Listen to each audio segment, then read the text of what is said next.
আমরা সবাই কিন্তু আমাদের ফেসবুক আইডিতে একটা প্রোফাইল পিকচার দিয়ে থাকি। আর এই প্রোফাইল পিকচারই কিন্তু আমাদের বিপদের কারণ হয়ে দাঁড়াতে পারে।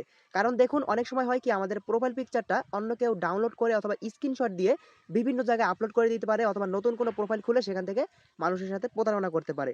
তো আজকের এই ছোট্ট ভিডিওতে আমি দেখাবো কিভাবে আপনি এই স্ক্রিনশট দেওয়া এবং প্রোফাইল পিকচার ডাউনলোড করা এটা কিভাবে অফ করে রাখবেন খুব সহজেই করতে পারবেন। ছোট্ট একটা সেটিং এর মাধ্যমে এটাই কিন্তু আজকের এই ভিডিওতে দেখাবো। তাই অবশ্যই এরকম ভিডিও আরো দেখতে এখনই চ্যানেলটি সাবস্ক্রাইব করুন, পেজটি ফলো করে সাথে থাকুন। মোবাইল স্ক্রিনটা লক্ষ্য করুন, মোবাইল স্ক্রিনে দেখিয়ে দিচ্ছি।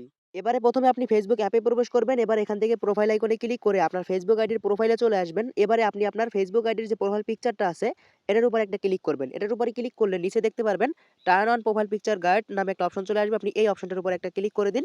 এবার নিচ থেকে নেক্সটে ক্লিক করুন। এবার এখান থেকে সেভে ক্লিক করুন। তাহলে দেখতে পারবেন এই প্রোফাইল পিকচারের উপরে এরকম একটা কিন্তু আইকন চলে আসবে। এই আইকনটা যখনই আসবে তখনই বুঝবেন আননোন কেউ আপনার প্রোফাইলে এসে কখনোই কিন্তু কেউ আপনার এই প্রোফাইল পিকচারটাকে সেভ করতে পারবে না বা এই প্রোফাইল থেকে স্ক্রিনশট নিতে পারবে না। অবশ্যই এই সেটিংটা সবাই আপনাদের ফেসবুক আইডিতে করে রাখবেন এবং এরকম গুরুত্বপূর্ণ ভিডিও আরো দেখার জন্য আমাদের চ্যানেলটিকে সাবস্ক্রাইব করুন এবং পেজ থেকে দেখলে অবশ্যই ফলো করে সাথে থাকুন।